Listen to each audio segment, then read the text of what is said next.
Yeah, headed toward the catapult and some of the uphill jumps. That's your GoPro course.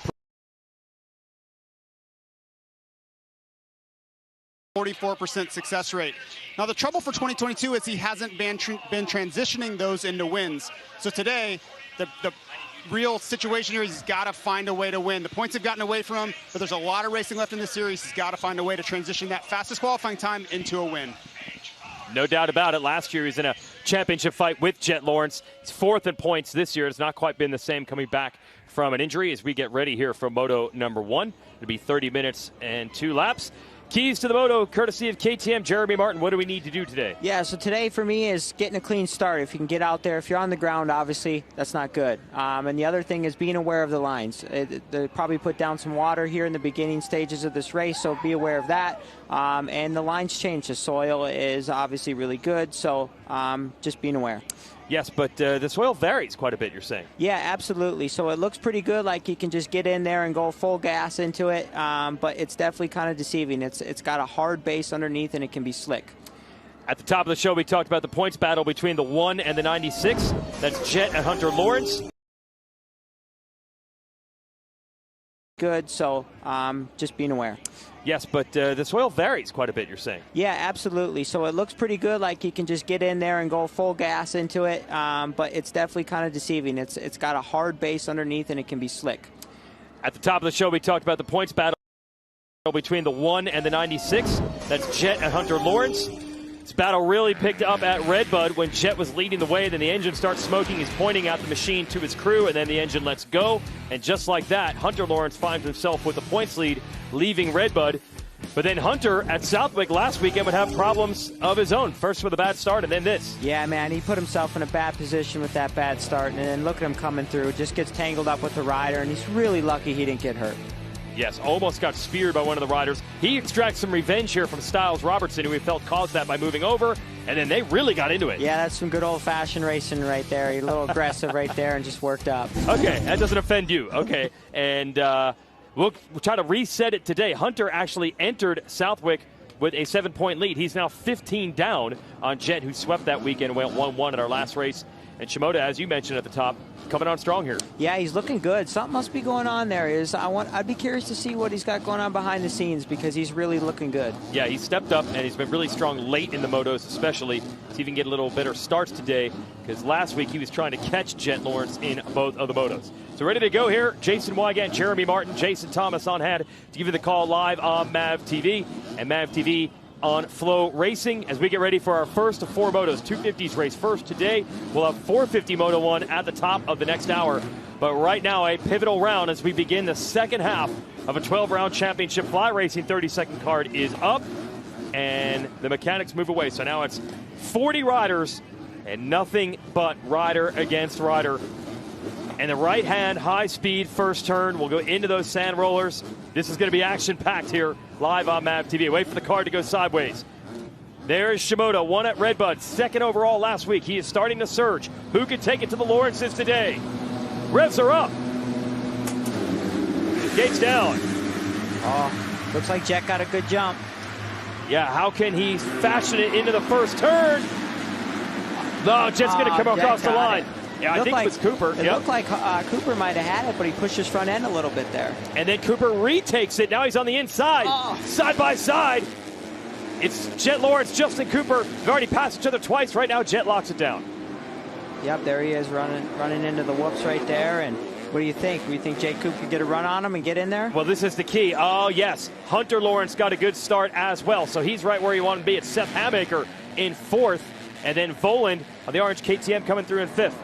So this is the critical juncture because Cooper is so strong early in the races. Can he keep Jet in sight? Yeah, the intensity right now for these guys is full bore. You know, the heart rate's wide open, and they're just all out everything they got just to try to assert dominance and get up front. And Hunter does not want to mess around with Cooper. He wants to keep pace with his brother. He's already going for the number 2 spot. Does he have it at the top of the hill? No. Oh, hard to figure out where to go at the top there. Yeah, it looked tough. Look at him jumping down there. I wonder if Hunter can maybe make a run here coming up Mount Cooper's Martin. making a run. And look at that line just materialize, and he goes from being attacked for second to taking over the lead. Do you think the inside obviously was better there? Did Jet not see that coming? Yeah, I don't know. It's tough. I mean, maybe he kind of thought there'd be a good dozer berm there on the outside. He could go rip it, but unfortunately it didn't play out. So Justin Cooper now back to the lead on the Monster Energy Yamaha Star Racing Machine. Jet and Hunter Lawrence and and Cooper tips over, and that slows up Jet.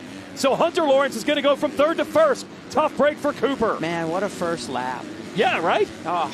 I've seen 4 or 5 different passes. So, Justin Cooper, as Jason Thomas said, was trying to translate that qualifying speed into a good moto. Now he's got his work cut out for him. He's mired in the back. And Shimoda's back there with him. Yeah. This is 14th place.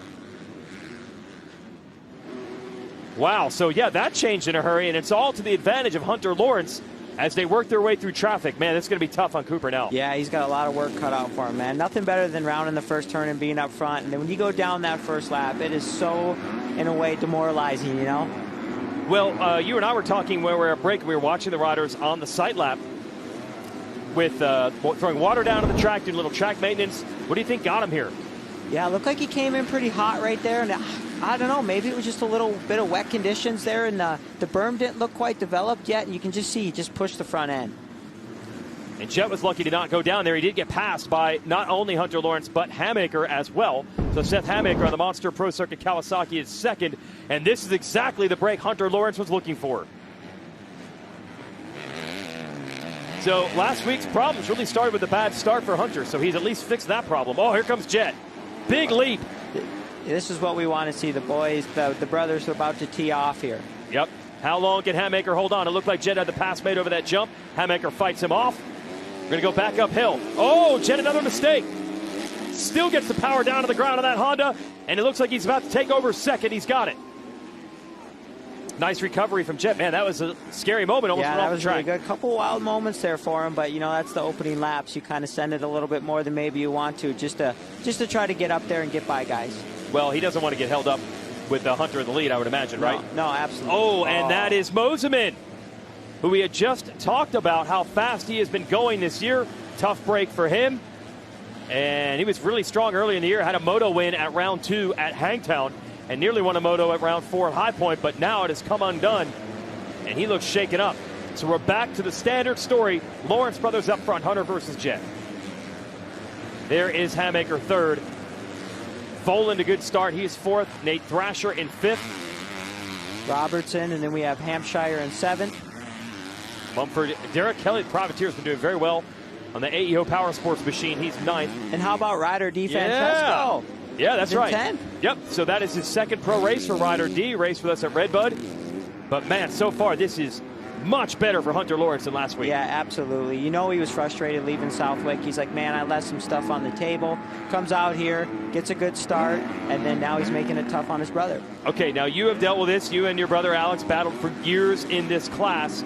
And we also talk about how they ride and train. They do everything the same, and their teammates.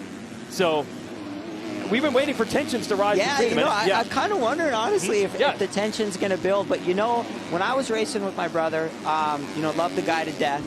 And I wanted to beat him really, really bad. He wanted to beat me badly. But there's no escaping it. And ultimately, Hunter made a mistake. Yes, he goes off the racetrack. And just like that, his lead is gone. Jet's right there. It's tightening up. Here we go. Yep. Well, that was the break Jet needed after he got tangled up with Cooper earlier. And Jet immediately on the attack. Big leap into the rollers. Wow. Can he keep that rear wheel driving? Hunter's going to push him wide. That was a good defensive deal right there. Took the outside away from him. Yep. Jet had the momentum. Hunter wouldn't let him have it. Now, he can't do that here. There's berms separating these lines. So Jet's got to run at it. Can he get a drive on him? It's what he did to Hamaker to take over second. Puts the Honda back in the ground. Honda versus the Honda, just battling. This time, Hunter's able to hold him off. Oh, nice job to slice inside by Jet. Side by side down the hill. Oh, Hunter had to tiptoe to make that inside line work. Oh, yeah, here we go. It's a drag race. Jet's got the momentum. Side by side to the top. He's going to be in the inside, Jeremy, here when they get to the top of the hill. Hunter's got to beat him to the spot. Jet! Goes to the wheel. That was good work there by Jet. He really went in there and just defended the line and made sure he put a stamp on it so his brother couldn't get him. He had to know that Hunter was going to try to defend that. Oh, absolutely. Here we go. Oh, and he gets him back. Oh, Hunter greases that berm almost a little too much. Side by side into the corner. What a battle between the Lawrence brothers again here at Millville. A nice rematch from where we were a few weeks ago at High Point. Right now, Jet able to maintain the lead.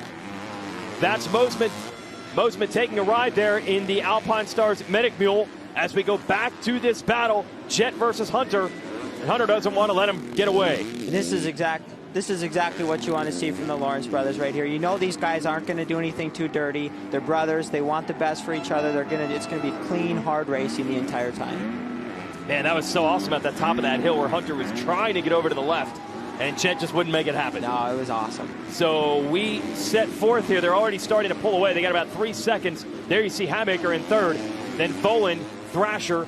That's 3, 4, 5. Styles Robertson, who's really been strong as of late, off to another good start. He is 6th. Then it's Hampshire, and Cooper, recovering from the crash, is 8th. Good battle here between Hamaker and Voland.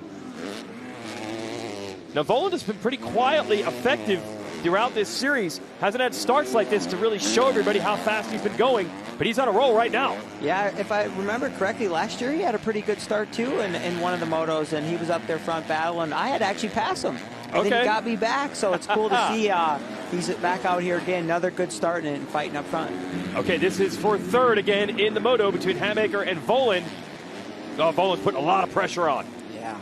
He's going to try the outside. This is the line Jet Lawrence had been using to get the momentum. Doesn't quite have as much speed around the outside. Oh, he is all over Hamaker. Going to try the inside now. Is there room? What do you think? You send it down the downhill and try to maybe come on the outside here, and you might get him going out Mount Martin. He's going to try it. As you watch the fly battle box, that is Jet and Hunter going up the hill, battling for the lead, while we continue to watch third and fourth with Hamaker and Voland. And Thrasher's the next rider up. Awesome to have this look. We've never had the drone to show you Mount Martin before. Yeah, it's amazing, man. And the TV doesn't do it justice, just how steep that Mount Martin is. Look at Hunter. Good run into that corner. He closed up a little bit on the entrance down the hill. So he's right there, absolutely not letting Jet go.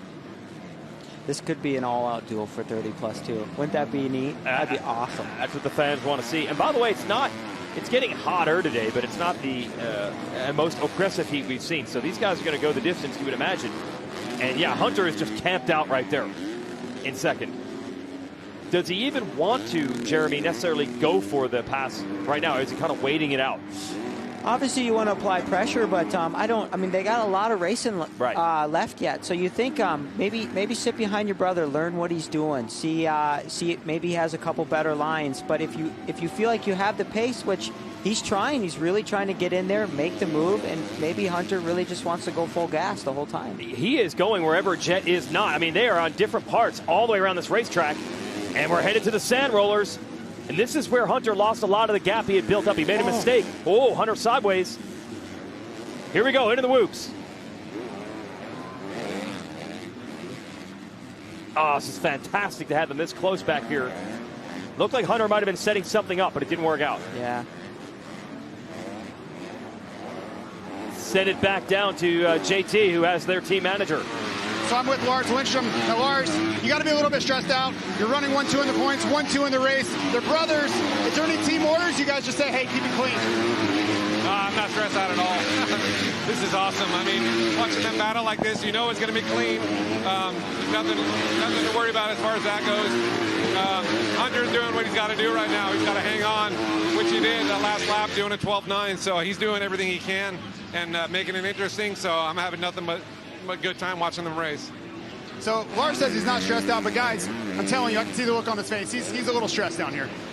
Well, it has been close several times between them in this moto. Yeah, absolutely. But like Lars said, you know, they're going to keep it clean. They're brothers. You know, you don't want to take your brother out. But you know, if I'm Jet right now and I'm in this position, I'm winning, and someone's on me, I'm all about trying to protect my line. And also, I'm focused on trying to race the track. I'm looking forward. I'm trying to race my lap time. Can I be a little bit faster here this lap? What can I do to try to get a little bit of a gap? Because you know, you can hear him accelerating. When you're shutting off the gas coming into a turn, you can hear Hunter wide open. You know that. I know what that feels like. That's pressure being applied. And there you see the lap time story. Last time around, Jet with a 2:13.4, and then you heard Lars mention the 2:12.9. Hunter was about a half second quicker last time around, and as we get back to this finish line area, he's once again looking for an opening to make the pass. Hunter Lawrence all over Jet right now for the lead. And he's got the opening, and he makes the pass. Now, was that a pass, or is that Jet saying, you're going to sit on my back wheel and learn my lines? I'm going to sit on the back wheel of you. We'll find out how they play this right now, because so much of that race at High Point came down to line choice and who was in the right place at the right time. So Hunter Lawrence back to the lead. This is good racing. Maybe Jet can learn something now here. Maybe he'll catch up on a couple lines from Hunter, and then you never know, the roles could reverse. Well, that's what I'm saying. So in that corner, you think that was an all-out attempt by Jet to stop Hunter from making the pass? Or is Jet not mind being in this position right now? You know, Jet's been doing this for quite a while now. He's won many different ways. So if I had to assume, I'm sure Jet's probably not stoked, but he's a racer, right? And you can't control, all you can do is control how you're thinking, and he's obviously wanting to race forward, and you can see it right here. He's applying the pressure on his brother right now. So, guys, what I'm noticing is every weekend Jet gets into this pattern where in the middle of the moto, he starts to lose a little bit of intensity. If you watched last weekend, Joe Shimoda and Levi Kitchen reeled him in around this time in the moto. It seems like he's going through that same thing with Hunter at the moment. Now, what's critical here is can he pick the pace back up at the end and pull back away from Hunter? So that's what he's going to be watching for. Yeah, that's right. There's no doubt about it that Hunter has the speed right now. It was faster the previous lap, and then this lap he made the pass, but Jet is right back in it. And he put a run going down that downhill. Did you see that? Yeah, that was impressive. That was Jet there on the inside, right, trying to set something up. Oh, but then in the next section, Hunter stretches it. So Hunter got the lead up to about 10 bike lengths right now. What has Hunter done here in these last 3 or 4 corners? He is checking out.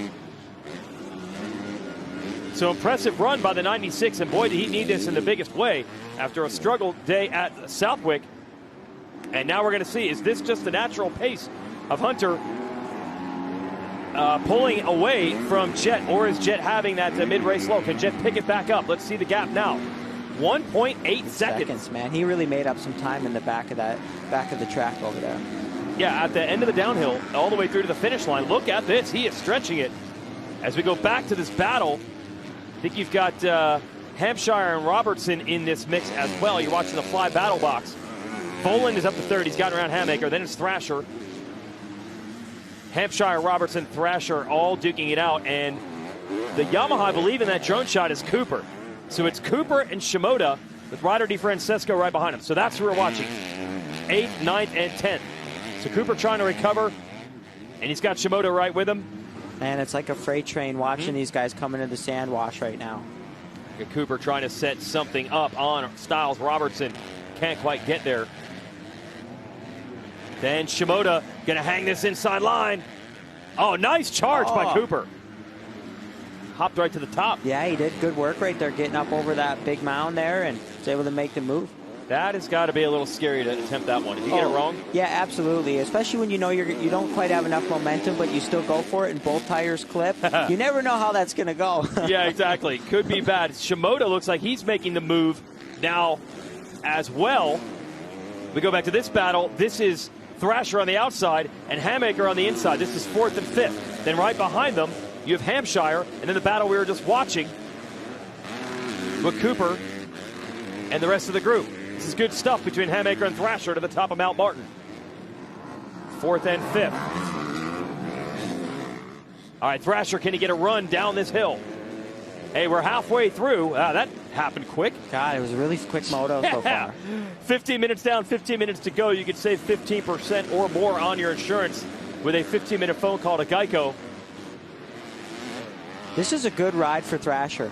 He seems like he's really driving the track, and he's really trying to move forward here, and he's moving around. He's looking for different lines behind Hamaker and trying to make the move.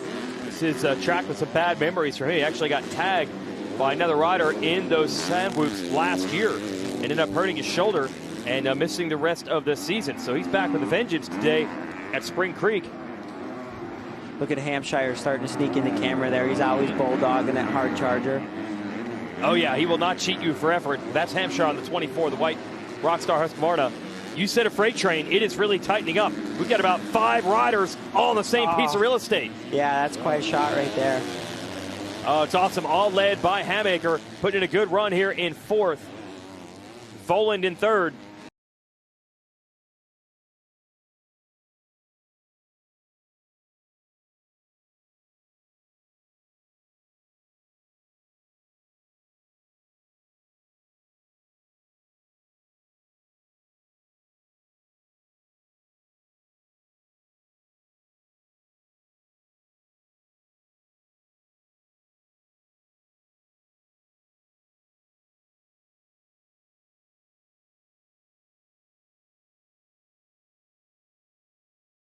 minutes and 2 laps to go.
All right, Thrasher, can he get a run down this hill?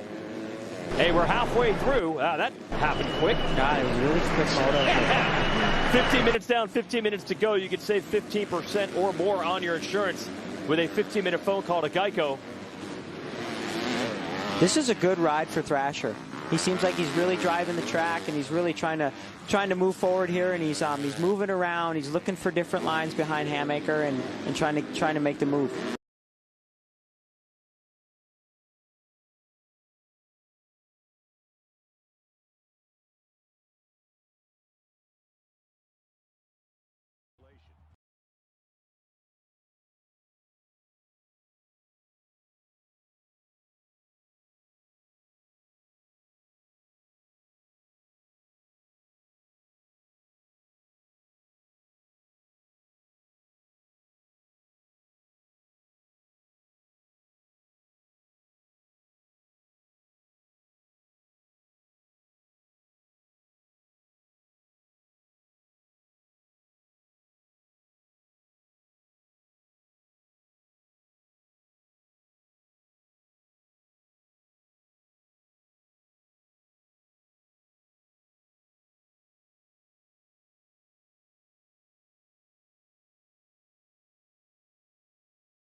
up, and Shimoda was right.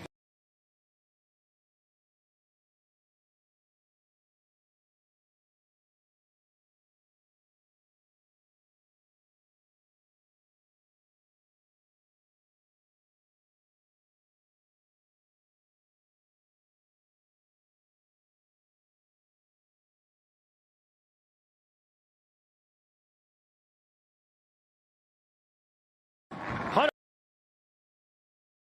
able to get back to the inside to block it. Listen to the crowds coming to life. 2 to go, wheel to wheel.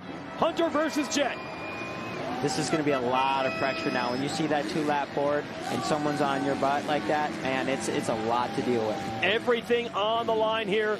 This would be a 6-point swing in the championship, depending on which direction it goes. You get 3 more points for a win over a second, but also mental and confidence. Hunter almost got the straight-up moto win on Jet, but Jet got him at high point. We haven't seen them really battle much since.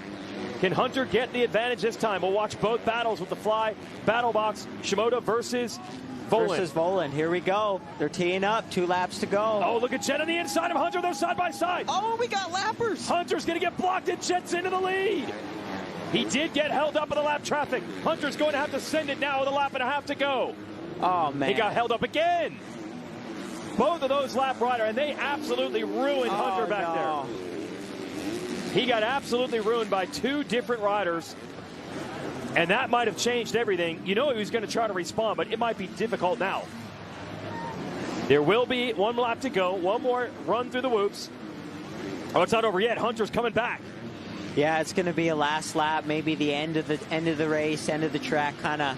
Maybe he could make a move, but he's got a little bit of ground to make up for sure. How do you maintain the composure with that traffic? Well, it's frustrating for sure. You know, he was like, dang it, man, you guys needed to get out of the way, but there's nothing he can do about it. Just put your frustration into this last lap and give it everything you got to try to get your brother. Oh, I think we're going to see that full send mode for Hunter Lawrence now as Jet has taken the lead from him. Obviously, Jet knows that Hunter's going to try to come back, so he will try to put up his defenses. This last lap's going to be a good one.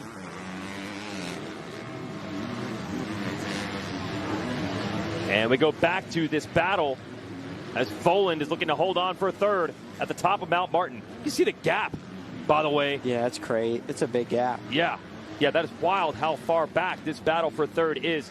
30 seconds off the lead. Shimoda putting the pressure on. White flag is out between Jet and Hunter. And Voland's got to fight for this one. Voland is looking to hold on for third at the top of Mount Martin. You see the gap, by the way. Yeah, that's crazy. He hold off Shimoda. Shimoda continues to close. Meanwhile, it's 1.1 is the gap between the lead duo. Oh, Shimoda's right there. Oh, it's tightened back up. Here we go. He's all in. All right, into the sand whoops. Can Hunter get a drive? We'll watch both battles here with the fly battle box. Hunter's got a shot. He's back up to the rear wheel of Jet. More lap traffic. More lappers. This time Hunter clears it, no problem. So does Jet. Here we go. Oh, it's going to be an all-out attack for the 96. It's tight now. He's on the rear wheel. He's on the inside. Jet powers out. Able to hold the lead. A couple of these downhills, there are passing opportunities back here. Yes, absolutely.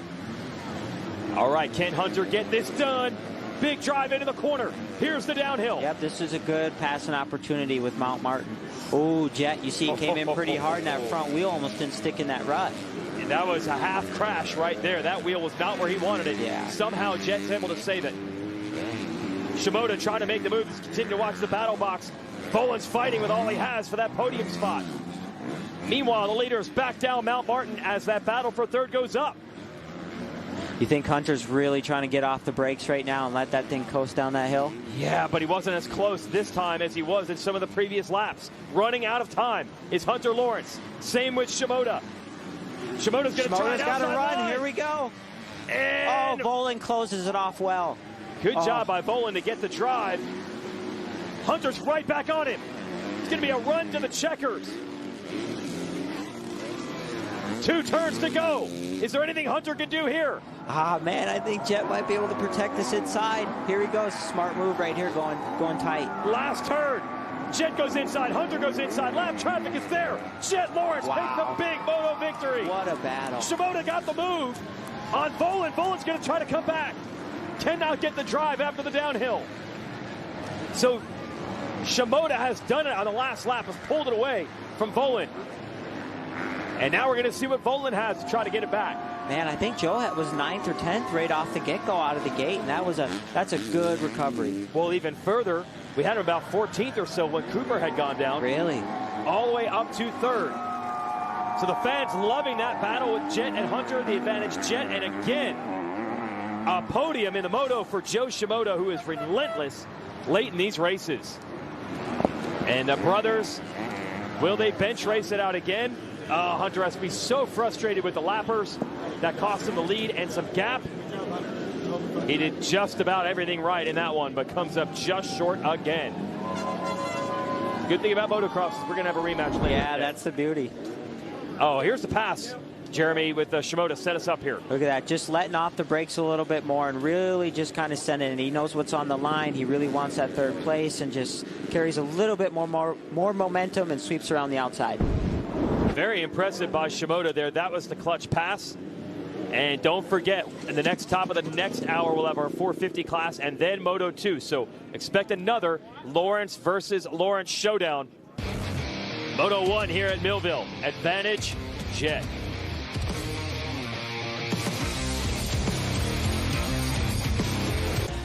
At Lucas Oil, we take pride in creating problem-solving products to make your car care easier. We protect your vehicle and make it run longer so you can focus on the things that matter most. Whether it's commuting to work, visiting a loved one, taking the kids where they need to go, going to the big game, or anywhere life takes you, Lucas Oil is committed to getting you there for all of life's important moments. Lucas Oil, it works.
and Hunter Lawrence. Nice move here by Cooper on the downhill. Yeah, absolutely.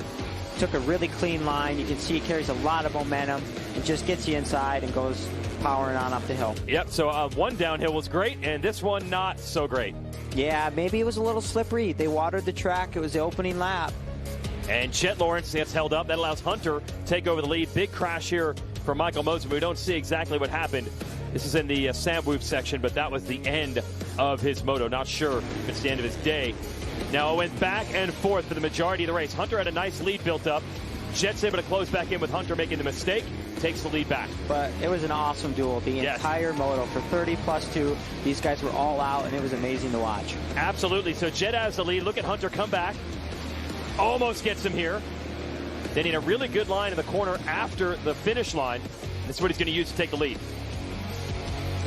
Wow. So there is Hunter back into the #1 spot, and it looked like it was all going his way. Jet closes into the lap traffic, did not do the 90. Yeah, unfortunately, Hunter's probably pretty upset about this deal, but that's racing. You know, we all got to go through it, right? So there it is. Jet's able to take the lead. Hunter tried to respond. This is how close it is at the finish. At High Point, they battled. Final margin of victory, 0.5 seconds. Today, 0.5 seconds again. Unreal, these races. So Jet Lawrence takes the win over Hunter. He's got to be bummed that that one got away from him. Send it down to the podium. Get the story from Jet Lawrence. Here is Jason Thomas. Jet Lawrence, your first moto winner. That was an incredible battle. Now my question is, what's going on in the middle of the moto? You know, really strong at the beginning, really strong at the end, but in the middle you seem to lose a little bit of intensity. I've noticed it the last couple of weeks. Do you notice that, or is this something you're intentionally doing? It's just kind of maintaining, because I know with obviously Hunter and I have the exact same program. It's kind of just weighing it out, then kind of the last 2 laps, like just seeing if we sprint or not. So it was at the start I was trying to find some lines. Hunter had some better sections and I had some, so it was a lot of yo-yoing a lot, so it was kind of difficult to find and just get closer. Those first few laps, once he got back past me, he put that bit of distance. I could never just close it, and every time I got a little bit closer, I'd make a mistake or something like that. And yeah, then at the end he got pretty screwed by the lappers, and I ended up being close enough, making the pass on. Then the next 2 laps were just sending it, just trying to make sure I trying to stay in front of him. So happy, just going to go back, recover, and hopefully we can get a good start and eliminate those mistakes. All right, so Jet Lawrence gets the win. Yep, just trying to sort out the lines. And even he knows the lap traffic was the factor. Yeah, definitely. He's a smart kid. You know, you're not a champion for, you're a champion for a reason. Yep. So in that moto, he gets the better of his brother Hunter. Joe Shimoda will take third in that one. That was a hard-earned late race battle with him. And Max Voland sent it back down to the podium with JT. Hunter Lawrence, second place in that moto. Now, I know you have to be a little bit frustrated, but that was an incredible battle. These people were going crazy. So how do you just fix the little small things and come back and get it done in Moto 2? Yeah, it was an interesting race. It was cool. I'm sure it was awesome to watch it when we passed each other back and forth a few times. And, man, I was just pushing towards the end, and I just had to be better around the lappers. I just read it wrong and kind of got pinned up, and then Jet come through. So bit of a bummer, but just go back, execute another good start, and just try and click off some good laps. All right, we'll see if Hunter can get it done. He had the speed to do it, there's no doubt. Yes, definitely. And if I'm Hunter, the more they battle like this, the more confidence I would get. And he obviously knows he can run with his brother. He's doing it during the week, I'm sure, and now he's doing it on race day. And we look forward to a rematch because you got to do it twice in Lucas Oil Pro Motocross. We'll have a second moto coming up later on today. Let's give you the upcoming schedule brought to you by motorsport.com in this series. We go to Washougal next weekend, and we have a break, a big one, as the majority of the industry goes down to the Monster Energy Amateur Championship down at Loretta Lynn's Ranch. We'll resume with Unadilla, Budds Creek, Ironman, and Fox Raceway in California. We'll wrap up this championship on September the 3rd. Joe Shimoda, hard-earned fight for a podium. Let's go to the box with JT. Joe Shimoda, late race heroics there. What went on at the beginning of the race to put you so far back? Like usual, the start, just been struggling, and yeah, just couldn't get it. And yeah, when you're that far behind, it's so hard to come back. So yeah, hopefully for next moto, I can get a better start and fight with top guys. Yeah, and that has been the story with Joe. Really, a lot of his career, a slow start. I saw the stat, 5 podiums in a row in motos. Yes, but it's very impressive. You're seeing improvements with this guy week in and week out, and ultimately that's all you can ask for. Yeah, as we can say every time, if he could start up front with those Lawrence brothers, it'd be interesting to see him battle them. He definitely had the pace to do it.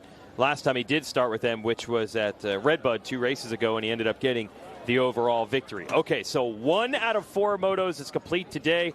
We're hoping that all of them are this good with the Lawrence brothers going at it. 450 Moto 1 coming up. That's going to be a good one. Yeah, Chase and Eli 1 point apart.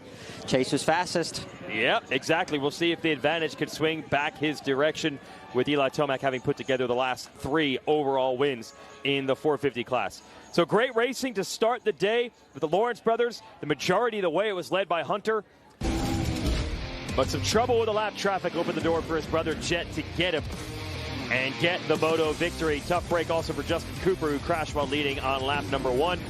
Everybody has their opportunity to right the wrongs in the 250s a little bit later on today. But we'll put the focus on the 450 class. 250 Moto 1 is a wrap. Jet Lawrence takes the win. Stay with us for 450 Moto 1.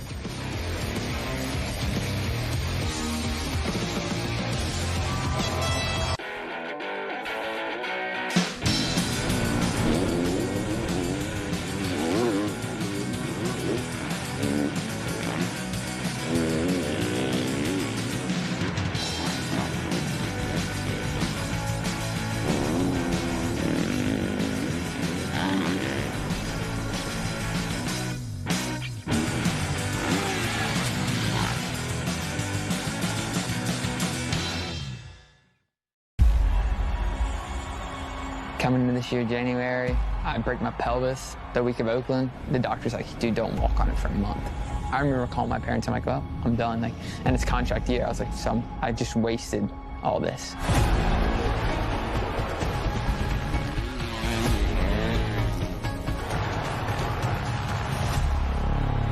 I don't really see a sport that's like it, to be honest with you.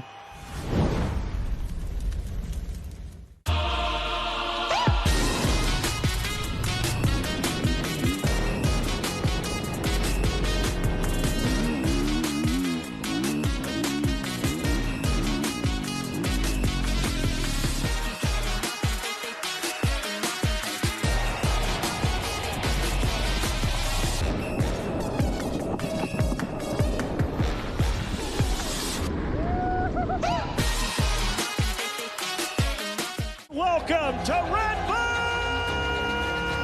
Michigan!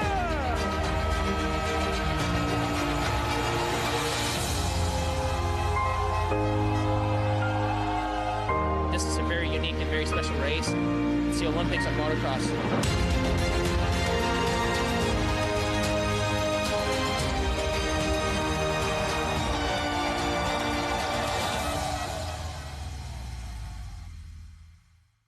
Rated E for everyone.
At the halfway point of the season, Honda's Chase Sexton has the points lead in the 450 class of Pro Motocross. But the 23-year-old rider is feeling pressure from veteran Yamaha rider Eli Tomac, who has closed within 1 point after scoring 3 consecutive wins. 450 Moto 1 from Spring Creek is ready for gate drop.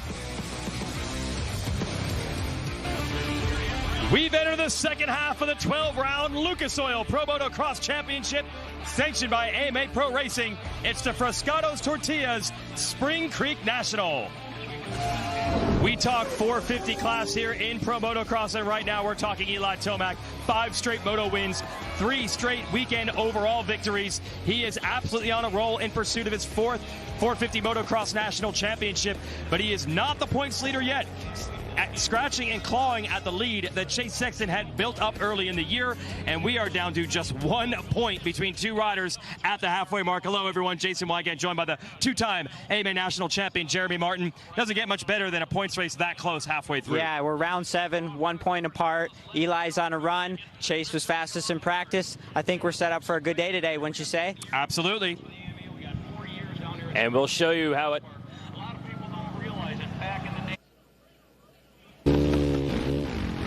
show you how it looks here with our MX versus ATV Legends track map. Here we are at the bottom of Mount Martin. Really want to get a clean drive up this thing. It is absolutely wide open on a 250 to get this triple up the hill. And then if you can, you try to shift and you're just full gas up this thing. And then you round the turn, and here we are, man. All of Mount Martin as fast as you can go, navigating the rough terrain here all the way to the bottom. And that's Mount Martin. And that's we got you on the gameplay here, Jeremy. Yeah, looking good. FXR gear. All right.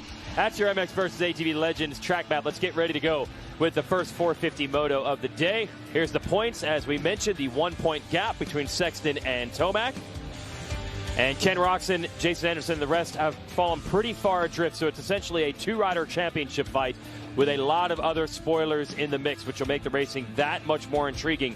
A lot of different riders feel they can win today, and they could be stealing points away from each other, including one of the riders who would love to get a victory. He's back in his home state since coming out of retirement for the first time, Ryan Dungey. Talk to him when we return. Rated E for everyone.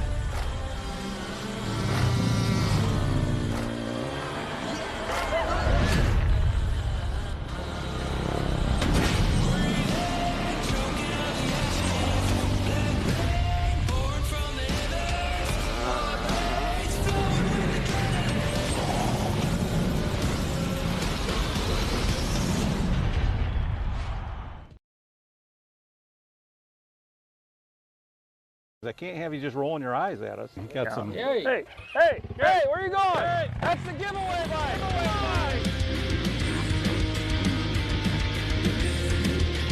Hey, come on. Hey, we're supposed to put that back in the shop. Get off that thing. They're supposed to be riding that thing. That's the giveaway bike. Come on, man. Enter to win at motorsport.com/win.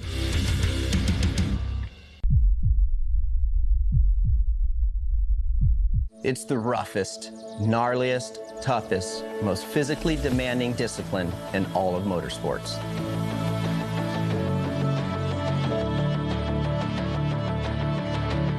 I'm Ricky Carmichael, 10-time outdoor pro motocross champion.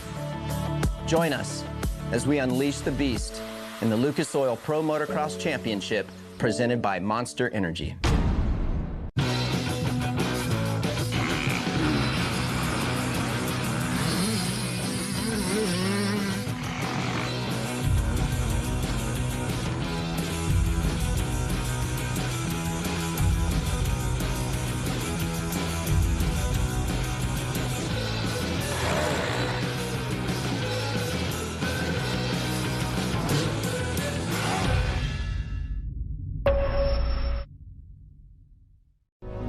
We feed our nation and the world.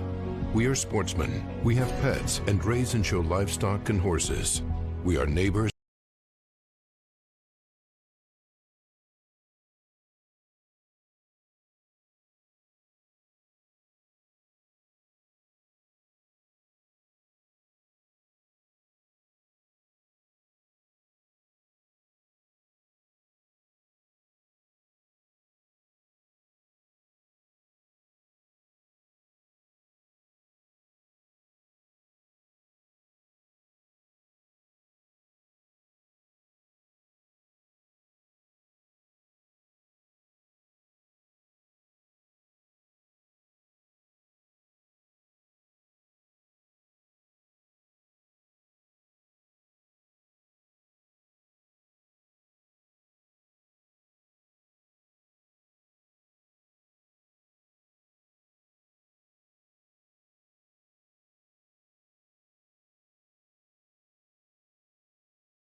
sport. He was treading into uncharted territory, but that really has been Ryan Dungey his whole career, exceeding expectations on his way to becoming one of the best ever.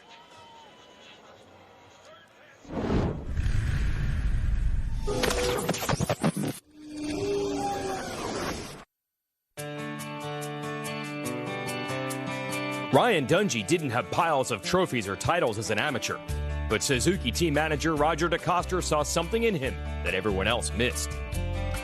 The Minnesota rider won the first AMA Supercross race of his career, proving his potential. He became a weekly podium and race win threat in the 250 class, culminating in 2009 when he outlasted Christophe Pourcel in a tight and contentious fight to claim the 250 National Motocross Championship. In 2010, Dungey took his career to another level, jumping up to the 450 class with immediate success, capturing both Supercross and Motocross titles for Suzuki as a rookie. 2 years later, Dungey, DeCoster, and Ian Harrison would all move to KTM and immediately revamp the brand's fortunes. Dungey would earn 2 more 450 national championships in 2012 and 2015. By the time he called it a career, Dungey would sit second in most major statistical categories for all-time 450 motocross success. This season, Dungey was set to be a surefire first-ballot AMA Hall of Famer. But one of the most consistent riders in the history of the sport decided to come out of retirement and compete again in 2022. From the couch to the top 5, and it should not be a surprise, because Dungey already went from overlooked amateur to one of motocross racing's greatest champions.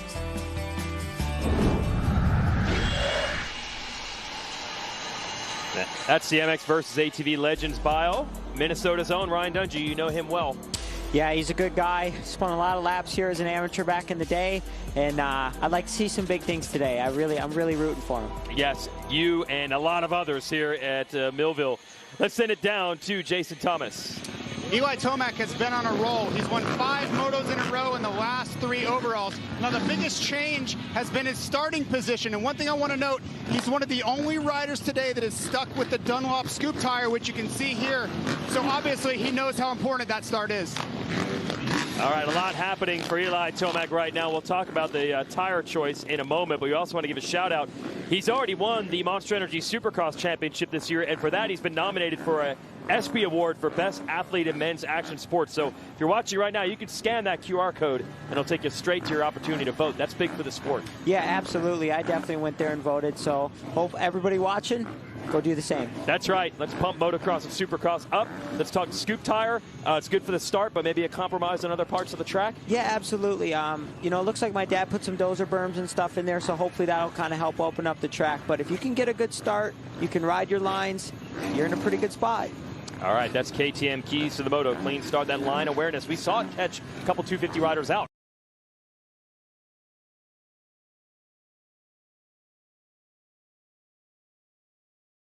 One of the 450 class. And Dungey looking good. Going to get squeezed from the inside. Joey Savacci, Eli Tomac going for it. I think Ken Roxon is in there as well. Savacci is credited with the whole shot, but Tomac's quickly into the lead. Yeah, that's awesome. And for Eli to get a good start, that's a good deal. Well, might be scoop tire helping there. Other riders running a more intermediate. Looks like you've got Sexton and Dungey in the picture as well as we head into the Sand Whoops. But right now, Savacci second, and Tomac already trying to get away.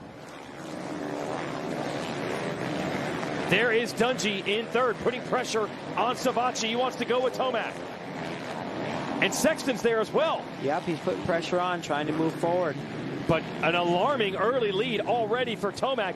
Got to be over a second, and we're only about a third of the way around the first lap. Brother there in 9th and Plessinger 10th. So not a good start for a man who was on the podium last week with Aaron Plessinger. Sexton knows what he's got to do. He's putting in a hard charge to go after Savacci. And Savacci hard running in second. Oh, trying to stay with this battle. Let's see if Sexton can get it done. Oh, Joey goes down. Woo! Oh, that was a tough break there. Almost went over the high side. That could have really hurt. And that's going to be about 10th place going by with Freddie Noren and Alex Martin. Man, it could change in a hurry. Yeah, Go ahead. What a bummer for Joey. Awesome start. There's a hard base to this track, and unfortunately, as you can kind of see, it kind of caught Joey off guard. So that allows Sexton to get what he wants, which is second, and focus in on Tomac. Anderson has taken the measure of Dungey. That is third for the Monster Energy Kawasaki rider as we head through the sand whoops. Send it down to Jason Thomas. Well, you saw Joey Savacci go down there, and I watched him in the 250 start. He was watching Justin Cooper's gate like a hawk. You saw him go to the exact same gate and rip a great start there, so he was on to something early on that gate position. It's unfortunate that's up in smoke now. Savacci going to be outside of the top 10 because of the crash. We can show it to you here with a replay in just a moment. So here's Savacci under pressure from Sexton. Yeah, unfortunately, it just comes in right here, and as you can kind of see, right here, he has really nothing to kind of bank off of, and you can just see the front tire push, and he put his foot down, and he tried to save it. He put a lot of effort in. Unfortunately, it just got him. All right, so no berm to bank off of there in the line he chose, and that was the end for the 17.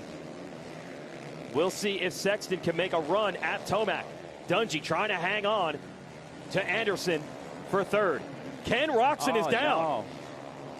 What an odd place to go down. I'm curious to see if maybe we could get that on camera and see what happened. Right. Backwards on the track, so he's looking for a whole bunch of space so he can do a U-turn. Finally gets to do it, and he is going to end up, man, not quite last place, but that's a 55. That's Rodbell. That is 23rd place for Roxon. 23rd. And he usually does his best work early in the races, so this is going to be a completely different situation. I'll tell you what, we have seen things go sideways for Roxon far too often at Millville. Last year, he had a first-turn crash, didn't finish a moto, and then came back to win Moto 2. You're right. I definitely remember that last year. He had a nasty first-turn crash. Sexton is doing it. He's trying to bridge the gap to Tomac. It's the battle we wanted to see. Exactly. This is definitely the battle we wanted to see. And Eli, you got Eli out front. Chase is able to see what he's got going on. Maybe he can learn some lines. Maybe we see kind of a yo-yo effect go on, just like Moto 1 in the 250 class with the Lawrence brothers. That'd be good if we can have them hook it up. The Beta Motorcycles drone cam. Remember, Tomac picked the full scoop, the more sand mud tire, the Dunlop MX-14, and that was definitely better for the start, and it worked. He got out front early. But we'll see now if the intermediate tire maybe comes into play. Does the track get harder as the moto goes on? Yeah, absolutely. I think you're starting to see the track firm up definitely more as time goes on. I was a little surprised to see Eli pick the scoop, but obviously, you know, he must have been really thinking about that start, and I guess it paid off for him so far, and, you know, Chase is right there. Eli has won every moto in which he has led this year. It's really hard to overcome him later in the races. It's still pretty early right now, and Sexton is doing it. He is hanging it out, and he is closing the gap. Yeah, absolutely. He's getting a little loose there coming up the top over Mount Martin. He's got to do it. 5 moto wins in a row for Eli. Sexton knows points lead could switch hands here if Tomac gets the victory. Yeah, I've had the pleasure to be able to train with the Tomac family, and I've learned a lot of things from Eli and just how his racecraft and the things he thinks about when he's riding and how he's able to conserve energy throughout the moto and stuff like that. It's truly it's very impressive. Well, I'm glad you bring that point up because we always see him so strong late, and a lot of that gets chalked up to fitness. But how much of it is that, and how much of it is riding within himself early in the moto? I think he's really good at managing that. Yeah. John Tomac obviously trained with him. He taught me quite a bit over the years when I was there, and as you can see, Eli got a little loose going down that downhill, but he's such a strong guy who's able to save it. But going back to John Tomac, I learned a lot from him, and as you can see, I think Eli, he's under good tutelage. Oh yeah, and that's what's led to 4 national championships, 3 in this class, and also this year's Monster Energy Supercross title. But Sexton has to shrug all those credentials off. You see the opportunity there if you want to vote for Tomac, the ESPY Award for Best Athlete in Men's Action Sport. Just scan that QR code there. But you definitely want to keep watching this action because Sexton is giving it everything he has to close in on the number 3. Great effort from Sexton because he has to turn the momentum back. That's hard to do. Yes, absolutely. You know the points are tight. You know that each one of them are trying to make a statement right now. And we expect this to kind of be a drag out, wouldn't you say? Oh, that's what you're hoping for. Sexton just inching up on Tomac right now as they head back uphill. and they have pulled well clear of Anderson and the rest of the field. It would be Anderson and then Dungey. That's a cool shot. You're able to see the braking bumps going down into that single right there, and you're able to see the lines. I mean, Eli took a really smooth line right there. Chase was a little further out, trying to do something a little bit different, not following, and just kind of experimenting with the track, and maybe that'll play to his advantage later on. Yeah, Sexton is getting a first-hand look at all the lines of Eli Tomac. It's not normal to see this situation. Tomac usually not the rider that's leading. He's usually the rider doing the chasing earlier in the race, but it's a little bit different here. Sexton in second. Let's send it back down to Jason Thomas.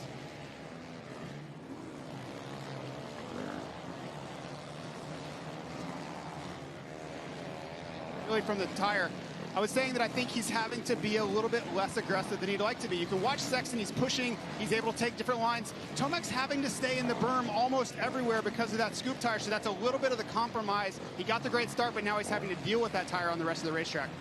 Thanks, JT. Yeah, talk about having to stay in the berm and why did he have to do that? Yeah, absolutely. Like as JT would probably say, the way the scoop is, it gives you a lot of drive in very soft conditions, and he kind of needs that fluff.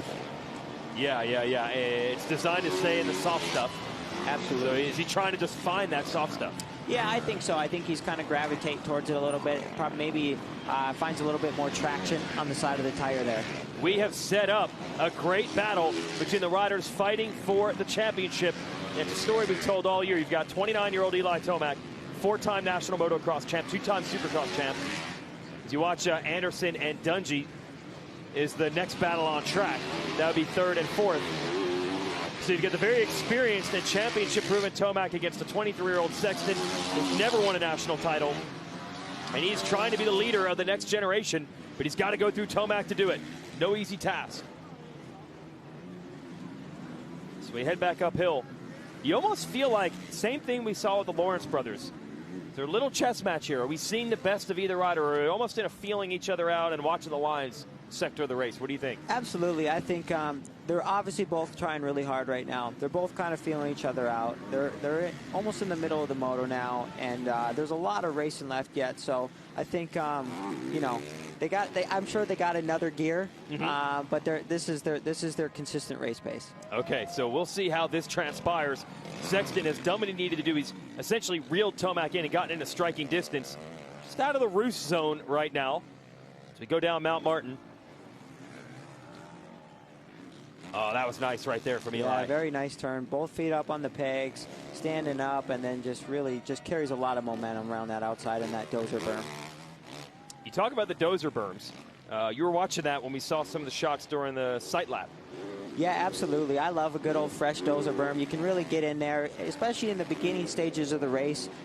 Jason, when they water the track, it's easy to know. When the berm is really super tall, you can know you can go in a little bit harder, and you can really trust on banking off that dozer berm. But does that go away as the race goes on? Yes, absolutely, it goes away. So, and I think you tend to sometimes see when they get blown out, the lap times tend to drop a little bit too.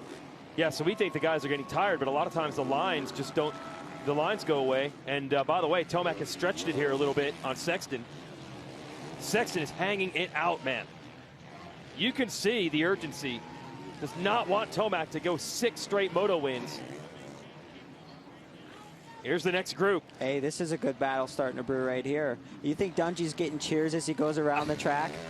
For sure, and I think he's determined. He wants the podium today so bad. He does not want to let Anderson go. Absolutely. I mean, it's his hometown race. I mean, there's no better place to get the first podium of the year. Then next up, I believe that'd be Craig. That's another Monster Energy Yamaha Star Racing machine. Then Barsha. Give you the rest of this field. That would be Plessinger. Yep. Plessinger started about 10th, so he's made up a couple of spots. Of course, we did have Savacci up there earlier, but he crashed. Good run here by Freddie Noren, the BBMX KTM. And there is Savacci trying to recover. So good to see Noren back. He had back issues dating back to our 3rd round of the series in Colorado. Getting back on the motorcycle here. Oh, there's Big Al. We got the troll train. Okay, Our Alex Charger. Martin. All right, he's going for it with Savacci. Yeah, it's good stuff.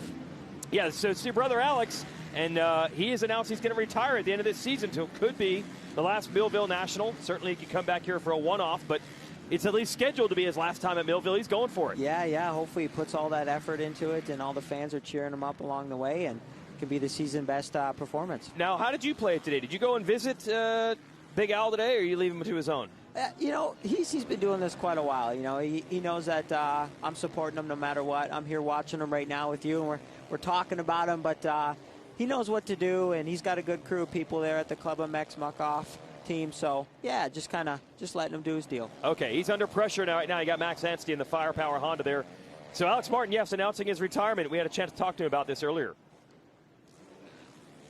My longtime coach and trainer, John Wesley, and I, we started troll training a few years ago. And, so that's done really well, and I'd like to continue growing that. I plan to go get some education, right, because, I'm a motocross racer. So I want to keep learning on the health and fitness side of it.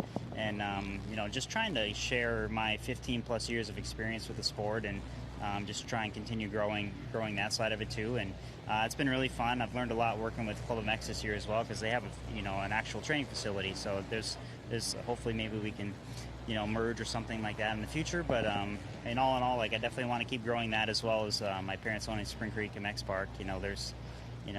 That's something in the future for sure. So you may be seeing Jeremy and I around there for years to come. So that's Alex's post-race plans, but you also saw Joey Savacci just absolutely eat it at the bottom of that downhill. Yeah, that was pretty unfortunate to see. Hopefully he's okay. Man, it's a rider just coming back from injury. We'll have a look again at 17. This is the second crash of the race from the drone. Ooh, wow. Got into that soft spot at the end of that, at the beginning of that dozer berm right there. That was a heavy hit. Yeah, complete front flip. Oh, Sexton has wheeled Tomac back in. Not sure if that's a mistake by Eli or if Sexton has had things come together, but either way, the gap is down to nothing. So we were anticipating. This is going to be a full gas run down the downhill. Here we go. Wow. Woo, Sexton wants it, and he set himself up on the inside. I think he's going to get the lead. He's got it. Chase Sexton has overcome. No. And Eli gets off the brakes. Oh, Tomac, a big run around the outside. Too big of a distance, and Chase Sexton has done it. He's put the Honda up front. Well, you do not see this happen very often. Someone tracked Tomac down. We're entering the second half of this moto, and right now it's advantage Chase Sexton. Every moto that Tomac has led this year, he's won. So this will be the first time someone's able to turn him back. We're 15 minutes down, 15 minutes to go. You can save 15% or more on motorcycle insurance with Geico. Eli's not going to take this one laying down. No, absolutely. And if I was Eli right now, I'm like, okay, I just got past. We still got some time left in the moto. What we're going to do is we're going to try to stay on his wheel, and we're going to hook that rope up, and we're going to pull on him. We're going to see what we can do. Oh, and he has picked up the intensity. This is the battle that everybody wanted to see. Points lead on the line. One of the tracks that both riders love, and they've had success here before, and they're about to duke it out. Tomac is back. And also, they're in different lines almost everywhere you look. Yeah, absolutely. It's cool to see these guys getting pretty racy, trying different stuff. Eli just got a great drive right run. There. Sexton was able to get back to the inside. What do you think? Outside line for Eli. Do you think he tries to jump this wall right here? He set it up. Oh. No, he doesn't. Yeah, I thought that might have been what he was going for. All right, big moment right here. If Sexton could break away, I mean, that is easier said than done, of course, when you're talking about Eli Tomac. But he's going to go for it. Oh, and Sexton, that was beautiful getting into that rut and just powering out of that corner. And he's stretching a few bike lengths right now. Back down the hill, he's got about 10 bike lengths on Tomac. Oh, and Tomac had to shove it into that rut. He kind of dog paddled with his foot there to get through that rut for sure. Yeah, we saw Jet Lawrence doing the same in that 250 first moto, just trying to get that front wheel where they want it. Look at this. Sexton stretching it. What a response on the track, but really for the big picture in the series for Sexton. You go out there and say the mission is to run down Eli Tomac. That is a tall task. Hey, we saw in practice. You and I were watching him, Jason, and he had the flow, didn't he?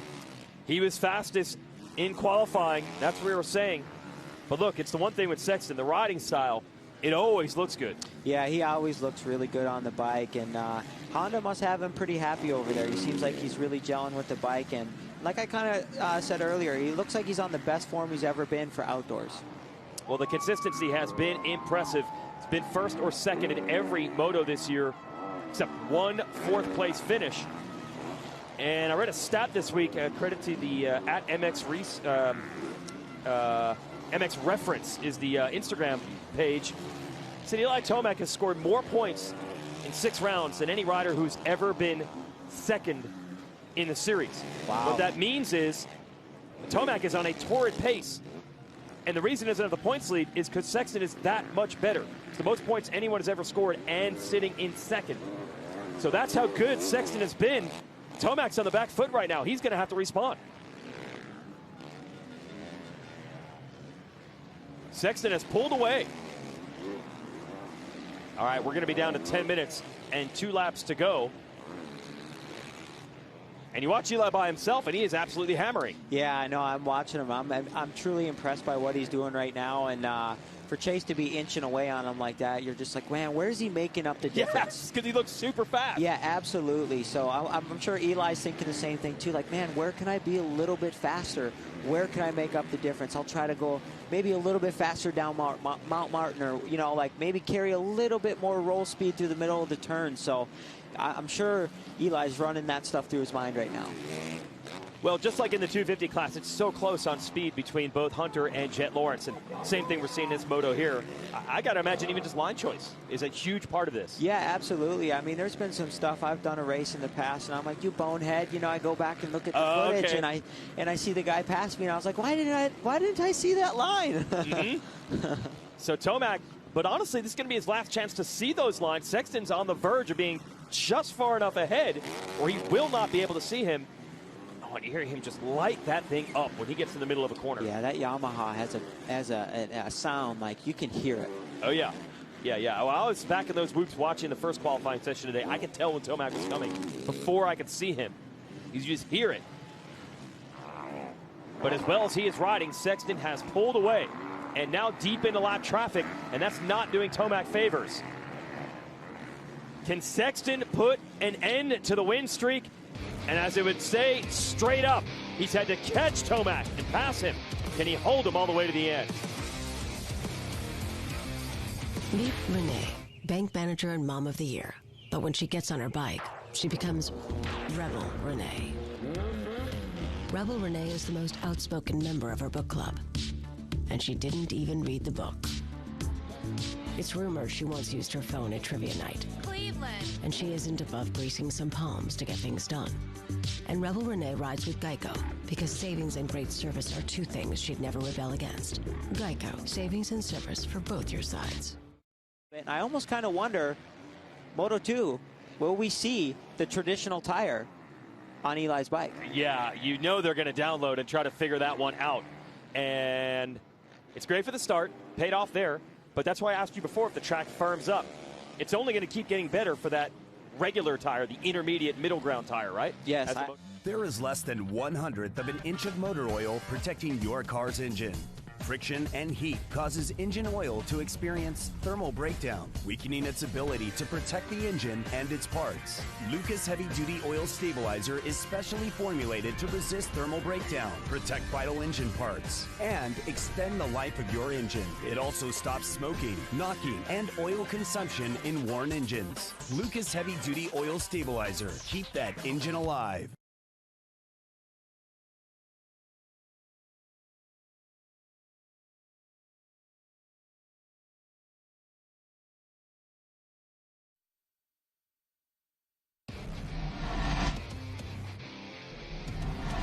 The 50th anniversary season of Pro Motocross is brought to you by Geico. 15 minutes could save you 15% or more on motorcycle insurance. Motosport.com. Make your next ride your best ride. And by Monster Energy. Unleash the beast.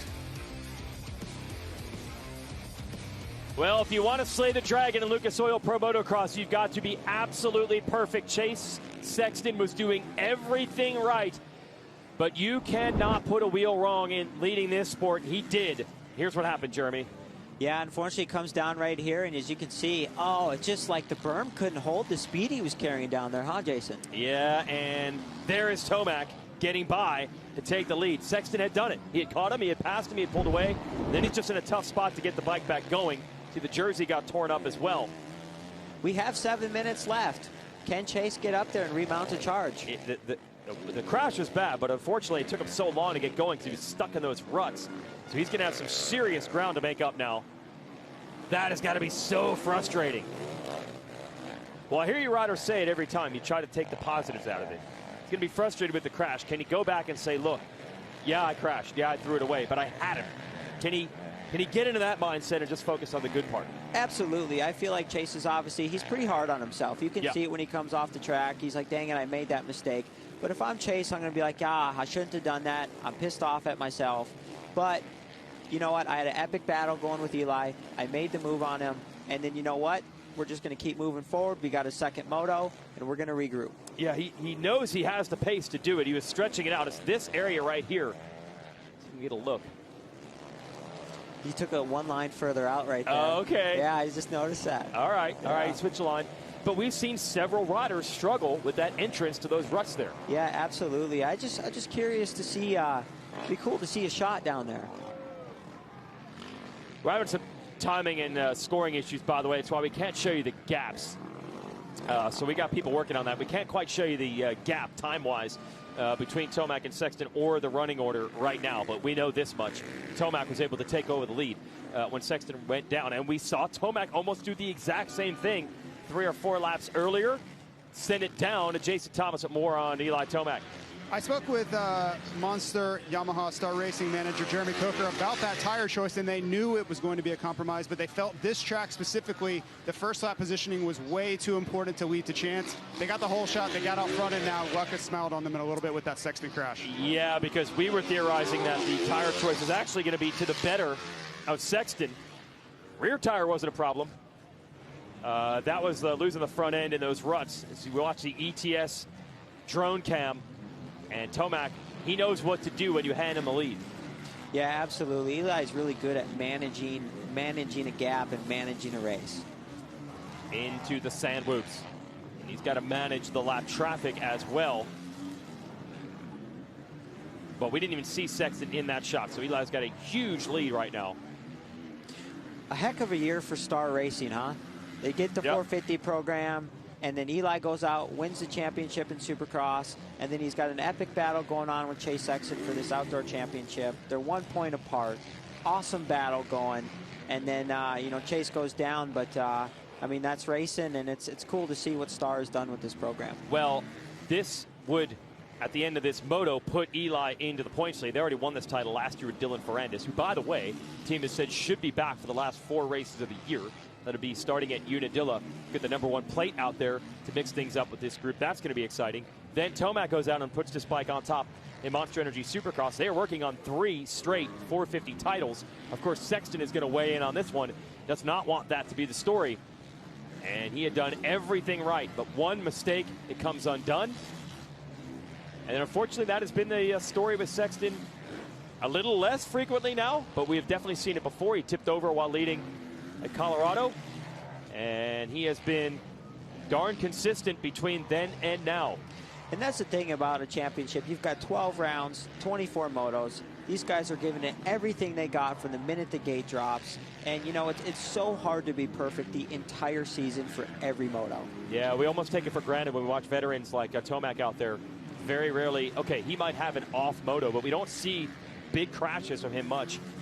And you take that for granted, like you can do that. Oh, yeah, absolutely. Oh, we got a battle right here. Barcia and Plessinger. And Barcia getting aggressive. Talked to Barcia this morning. They've been all over the place on bike setup with that gas all year. He has gone back to what he ran in 2021. And then you made the point. He won this race a year ago. Not a bad move. Yeah, if I was Barcia, I'd be going back to that old setting and seeing where all them clicker adjustments were. That's right. He won this race a year ago. Let's see if Plessinger can fight back. Plessinger has some momentum after a overall podium and a moto podium last week at Southwick. But as I always say in motocross, the momentum is only as good as next week's start. And he started this race in 10th.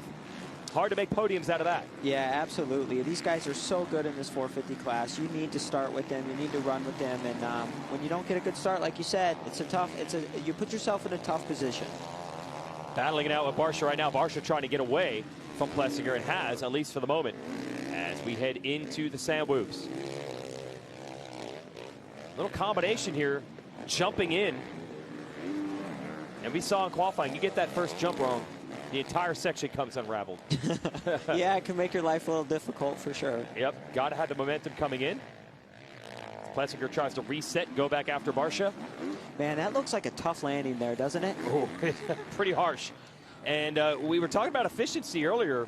That's got to be a lot of energy when you land hard like that. Yeah, absolutely. I mean, when you're doing that for 30 plus 2, and you know they're definitely doing, I'd say, over, what do you think, over 12 laps at least? Yep. I mean, that's a lot of laps. You're just sitting there pounding every lap. Remember the year, this is before your pro racing days, but your dad came up with the crazy idea of putting a radar gun back there? Remember that? Absolutely. Yeah. Those are in Carmichael's days, and the only challenge left was to see how high on the MPH gauge he could get. I think he got it in the 60s or 70s back there. You know, you watch these guys on TV, and you know that they're going fast and everything like that, but to see the speed, you know, how cool is that? In person. Absolutely. Yeah. The drone cam, we're giving you an angle we've never been able to give you before. As you see the top 5 running order right now, no changes. Anderson over Dungey and Craig, that's the way it's been for most of it, that battle for 3rd, 4th, and 5th. As we go back to Eli Tomac in the lead. But yeah, when you see them go through there in person, it's unbelievable. This is Craig here. Solid run for Christian in the top 5. He's having a great outdoor season. Yeah, he was on the podium in the first moto last week at Southwick, and he admitted to me that took a lot out of him. He was running with the lead, trying to hold Tomac and Roxon off, and he said he was a little tired going into Moto 2, and you hear that more at Southwick than any other track. Yeah, I can believe it. Southwick is very, very demanding. All the G-outs there and having to have the strength to hold yourself up and to carry the momentum over those G-outs and everything like that. So I'm not surprised. Yeah. He's like, I'm not afraid to admit I was tired by the second moto. I'm like, well, I got good news. You're not the first rider to tell me that the second moto you were spent at Southwick. Should be a little easier today. This track is rough, but Southwick is a whole nother level of rough compared to most of these tracks. And Craig looks good right now in 5th. And, you know, Dungey putting himself into 4th, you know he wants the podium today. Would rather have 3rd in that case in this moto, but he's at least in position if something unfolds the right way. Yes, absolutely. Dungey's always been really good at that. He was always a great starter, always put himself in a good position. He capitalized on a lot of good things, and he also had just downright raw speed. I think underrated the raw speed of Dungey because the consistency was always the headline. Yes. But worst case scenario, he was, what, the 3rd fastest? It wasn't like Dungey had days where he was the 12th fastest guy ever. Yeah, no, never. He was always right there. Yep. We go back to Eli Tomac, who has about 2.5 laps to go. And it looked like the moto win streak, well, it definitely looked like it was in jeopardy. It looked like it was going to end because Sexton was putting him away. But you cannot make mistakes. It is such a challenge to go after this championship against a game rider who has won it 3 times. And that's what we're seeing right now. Sexton is great, but Tomac is so hard to beat in this series. And you've got to witness not just the great rides of Tomac here at the races. You rode with him at his house for a long time. I'm sure you've seen some unbelievable things on the motorcycle. Oh, yeah. He's done some things on the track that blow my mind. You know, like during the week, he's like, hey, you know, J-Mart, you don't have to go wide open every single time. Yeah. And, you know, I'm like, well, Eli, in order to keep up with you, it's everything I got, buddy. And then some more. Yeah, exactly. Easy for him to say, right? Yeah. You also said your brother Alex got a good start last week and got to hear what it's like. Yeah, so Alex got a great start at Southwick, and it was kind of funny because I got to hear Eli's side, and then I got to hear Alex's side. And Alex was like, dude, I was out of control the opening laps. Everything I had to stay up front. And he goes, and then Eli's like, hey, J-Mart, your brother was holding me up massively. He was pissing me off. And Alex was like, he goes, I was over my head, wide open. And he goes, I wasn't going to drive over some of those braking bumps, but Eli, he was everything he had going wide open in places I wouldn't dream to be on the gas. Wow. He's like, just take the position, dude. If you're going to go that fast, you can have it. So fans now starting to salute Tomac, looking for a 6th straight moto win. And that's what we're saying. When you get that kind of respect from your peers, other riders of your level, your brother's level, even you guys marveling at what this guy can do, that says a lot. Going to the top of Mount Martin, it'll be white flag next time around. Well, he weathered the storm. Sexton was all over him, got by, threw it away. And and looking to take over the points lead if it ends like this. Yeah, and it's crazy. And he's, you know, with Chase going down, he was able to kind of probably save some energy in this moto and kind of, you know, not have to expend. He's already probably thinking about Moto 2. You know, he's just got to get through these laps and then, yeah, get some good food in them and get ready. Yeah, only have an hour between motos to do that. Let's give you the motorsport.com whole shot replay before this one is over. It was Savatgy battling for it. Anderson, a great jump, but it's going to come from the outside. Tomac and Savatgy even further outside. Who they're going to give it to? They were telling me Savatgy. That is so close in he and Tomac. They're going to go give it to the 17. Man, that is close. That's like a close call at first base. The umpire is there. But that was the gamble that this Monster Energy Yamaha Star Racing team was willing to take. Put the scoop tire on, great in a straight line. Gets Tomac to start, even though he didn't have the best jump. It looked like Anderson was a rocket out of the gate there. But Tomac able to not get the whole shot officially, but quickly wrestle the lead away from Savatgy. And now he's just putting the finishing touches on it. Hey, shout out to Kyle Chisholm. Coming off the couch, racing with us today here in Lucas Oil Pro Motocross. Yeah, I saw him signed up, and I was like, the Chiz. Yeah, how cool man. is that to see him? He's like normally the Supercross guy. Yeah, I haven't seen him much as a full-time rider. He usually comes in as a national or two. So he decided to do this one just for fun. Got to go a lap down here. Kyle Chisholm and Garrett Marchbanks, who was off the track, off the start. He goes a lap down as well. And that's what we're talking about. You know, the fans will say lap traffic, just get out of the way, but it's like Chisholm and Marchbanks are having a gnarly battle right now. Yeah, it's crazy. Everybody's kind of got their own battle going on. Yep, for them it means just as much as it does if it was Tomac or Sexton running up front. Marchbanks able to take the measure of Chisholm there. As Eli's putting it down, and he's not officially said it, but we believe next year he's probably going to ride Monster Energy Supercross only as he's beginning to wind down his career. So it could be the last time the fans get to see him at these tracks. It could be the last time Tomac gets to see these tracks. So trying to savor it. And what a way to go out. If he does choose to make this his last season in motocross, he wants to make it a championship season. Sexton is not going to make it easy on him. Hey, good to see Savatgy was back up. Yeah, it's good to see him out riding around. You know, it's when you guys see a guy go down that hard, you know, you hope he gets back up and he's able to remount and just keep it going. Yeah, well, he is at least able to bring it to the finish. The 17. Not where he wanted to be, though, because he started this race, as you saw, up front, but had 2 early crashes. Checkered flag is out. Eli Tomac, 6 straight Moto wins, now including Moto 1 win here at Millville. And that's a hard thing to do, to have 6 straight wins in this series in the premier sport. With the kind of competition we've seen this year. Sexton second. Looking at Anderson here. He needed this. A couple of rough weekends, not because of lack of speed, but first turn crashes and almost anything that could go wrong has gone wrong for Anderson. He rights the ship. Close. He did keep charging there. He was close. He was keeping it honest. And we finally got timing and scoring back here. 3 seconds was the margin between Anderson and Dungey. And Dungey with a 2:17 in the last lap. Final margin victory for Tomac, by the way, over Sexton, 14 seconds. And the debrief with the team already begins.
get lonelier the longer you're in love than if you were alone. Memories turn into daydreams, become a taboo.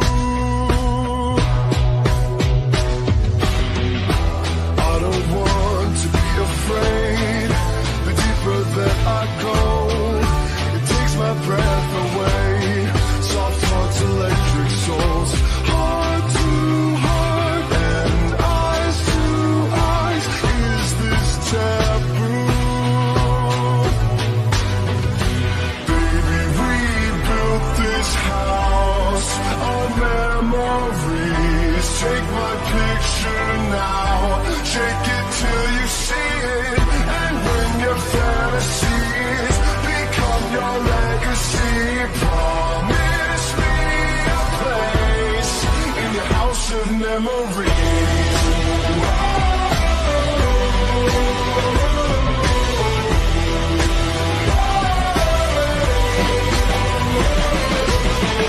I think of you from time to time, more than I thought I would.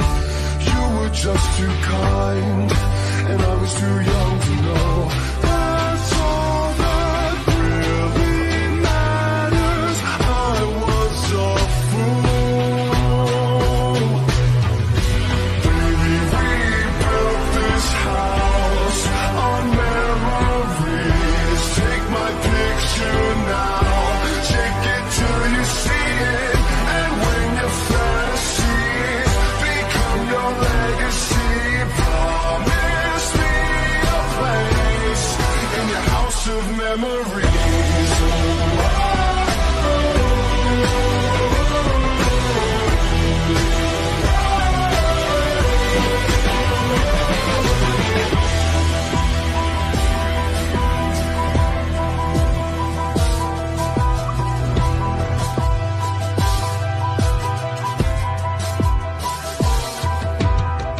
Those thoughts of past lovers, they'll always haunt me. I wish I could believe you never wronged me. Then will you remember me?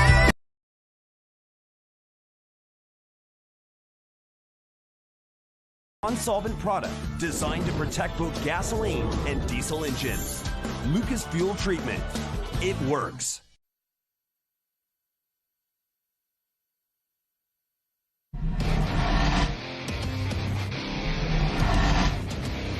The 50th anniversary season of Pro Motocross is brought to you by Napa Auto Parts. With a nationwide network of parts and care, Napa helps you get up and go.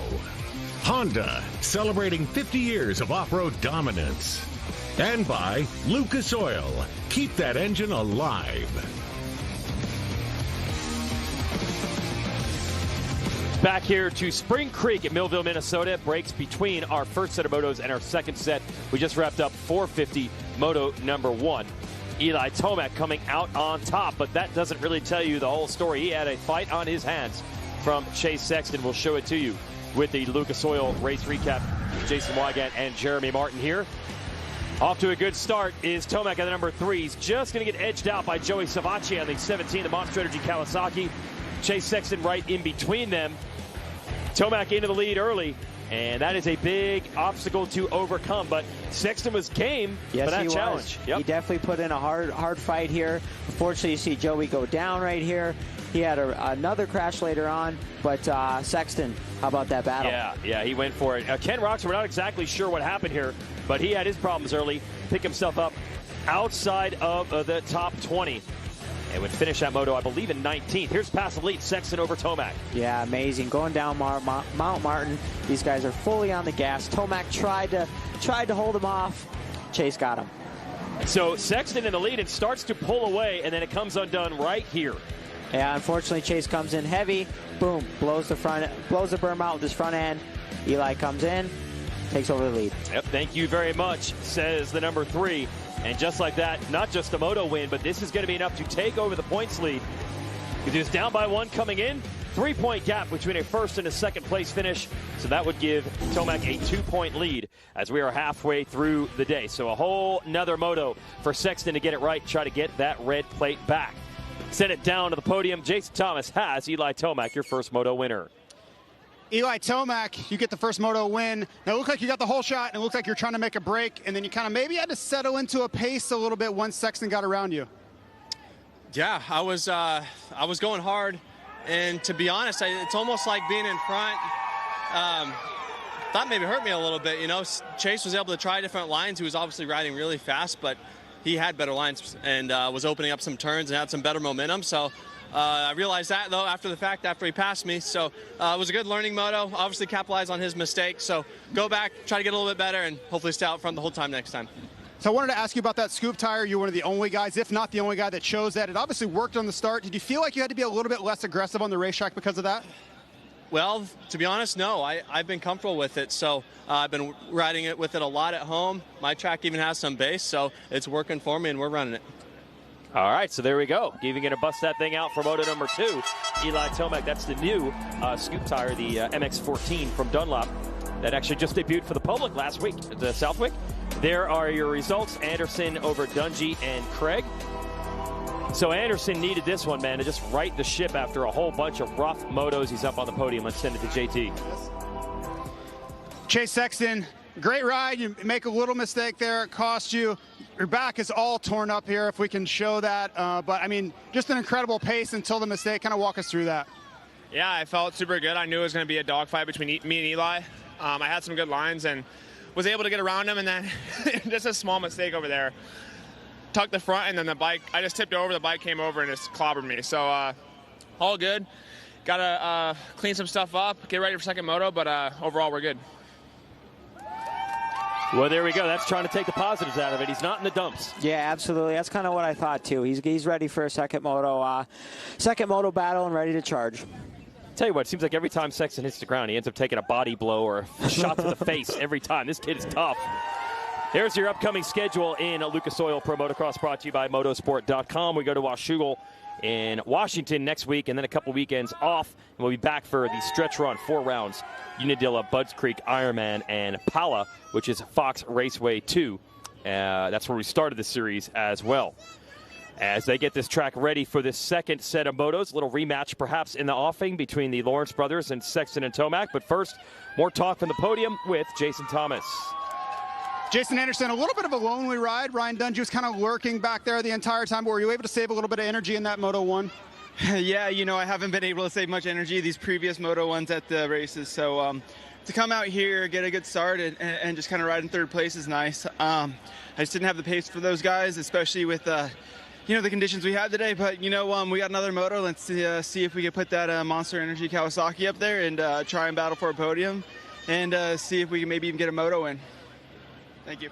All right, that's Jason Anderson, who did get an overall win earlier in the year with a first and a third on the day. So that's what he'd like to aim for again. Here's our schedule of the next race. You can watch it on MAV TV or MAV TV on Flow Racing, the app. Yeah, we'll have our practice show on television on MAV TV for the first time. That'll be 1 o'clock Eastern, 10 o'clock local out in Washington State. And then 4 straight hours of coverage both on TV and then streaming with the MAV TV on Flow Racing starting at 4 Eastern, going through 8 Eastern. So that's our next race next Saturday, July 23rd from Washougal, Washington.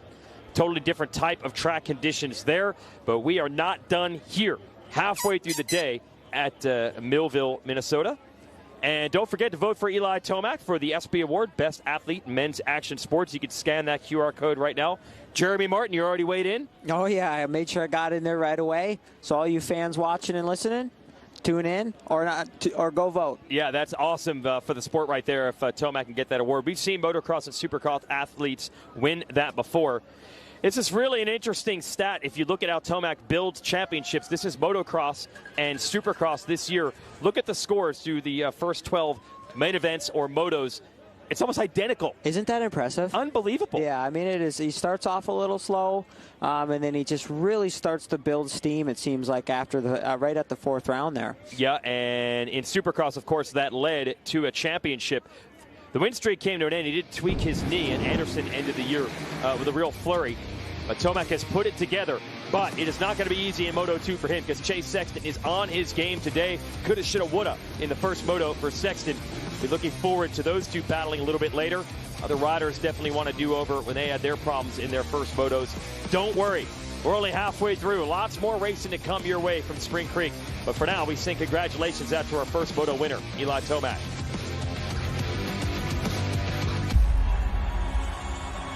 Coming into this year, January, I break my pelvis the week of Oakland. The doctor's like, dude, don't walk on it for a month. I remember calling my parents. I'm like, well, I'm done. Like, and it's contract year. I was like, so I just wasted all this.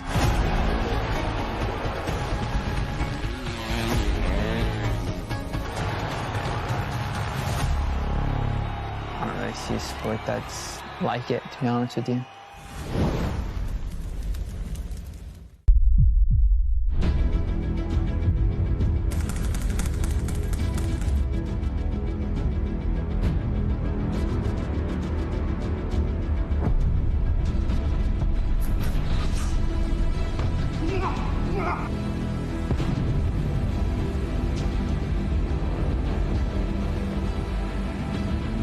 I am Monster Mate.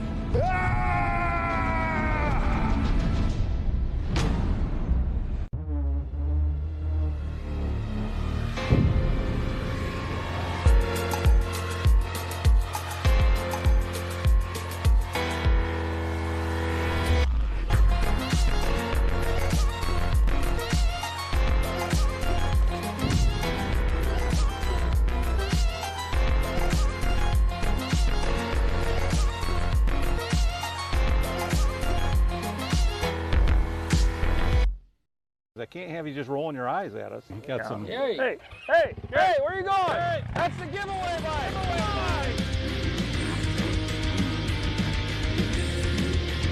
Hey, come on. Hey, we're supposed to put that back in the shop. Get off that thing. We're supposed to be riding that thing. That's the giveaway bike.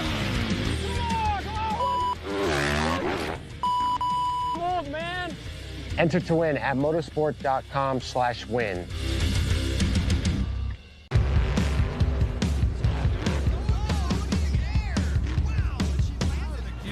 Lucas Oil, it works. I run Lucas Oil. It doesn't matter if you're on the water, Driving to work, or competing in a sold-out stadium. Lucas Oil products will help you get the most out of your vehicle. Monster Jam has run Lucas Oil in and on our trucks for over 10 years. we wouldn't run anything else. Lucas Oil, the official oil of Monster Jam.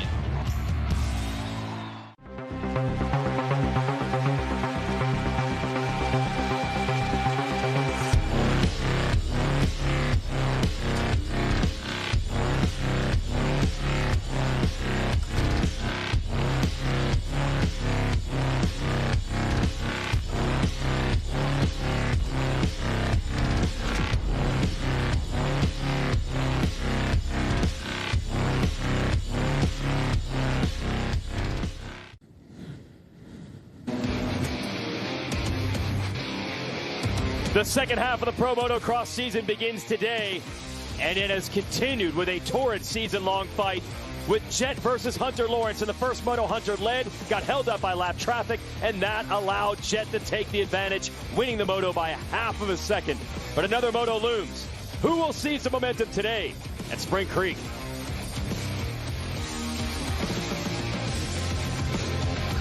From Millville, Minnesota, it is round 7 of the Lucas Oil Pro Motocross Championship, sanctioned by AMA Pro Racing, the Frescados Premium Tortillas Spring Creek National.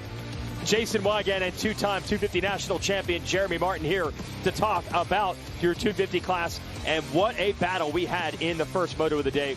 We can show you the highlights of that. No surprise, it has been the Lawrence brothers story all year long, and it continues. Yeah, you're definitely right, Jason. It was a great first moto. The Lawrence brothers battling hard. Had Jacob, in the fight. He had the lead early. Now watch this. Jet Lawrence got around him. Nice line by Justin Cooper to take over the spot. Just a great, clean inside line. Gets a great drive up the hill. Makes the move on Jet. That didn't last long. On the bottom of the hill, here's Jacob. Yeah, unfortunately, maybe it was a little wet down there from the watering. And just like that, it actually holds up Jet also, which allows Hunter to take the lead. Hunter builds up a gap, but then he makes a mistake. Yeah, he made a little mistake. Lucky to save that. And then, as you can see, Jet blocks his brother. Great defensive move right there. Yeah, he takes advantage, but Hunter wasn't done. He almost got the lead back here, couldn't quite hold that line. And then he is going to get it in this turn after the finish. I mean, they went back and forth at least 2 or 3 times. I mean, you don't really see this. What a great race. And then late in the race, Jet gets close. Hunter gets held up by lap traffic. Hunter put that one in himself and said, I've got to be better in the lappers. That allows Hunter to take the lead for the final time. This is the last turn. Look how close it is, and negotiating traffic. Hunter holds on. Final margin of victory, 0.524 seconds. 0.5 after 30 minutes. Great racing between the brothers. Joe Shimoda would end up third with another typical Joe Shimoda bad start. Great finish. And to take the measure of Max Vohland on the final lap to get that third place position. All right, let's reintroduce Jason Thomas to the show. We'll send it trackside. JT, what have you got? Well, this 250 class is all about horsepower and torque. And for the last few years, the Yamahas have really been the story. Now, if you notice for 2022, both the Hunter and Jet Lawrence, their starts have improved. And I asked Lars Lindstrom about that earlier this morning and said they've been making big strides. You saw the other side of that at Redbud, though. Big strides don't come without questions in reliability. He assured me that they fixed the problem. You saw Southwick was great, doing great here this weekend. But it's that back and forth, the yo-yo effect between Yamaha and Honda at the moment.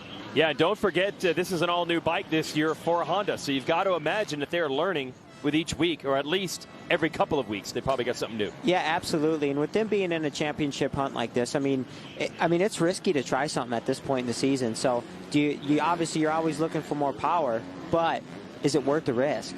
Yeah, because as JT mentioned, there was a bike problem that was originally what led Jet Lawrence to cough up the points lead at Redbud. They say they've got that fixed, and we're ready for more battle today.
Welcome to Redbud!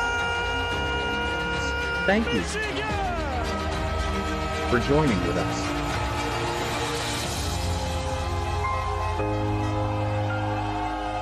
This is a very unique and very special race. It's the Olympics of motocross.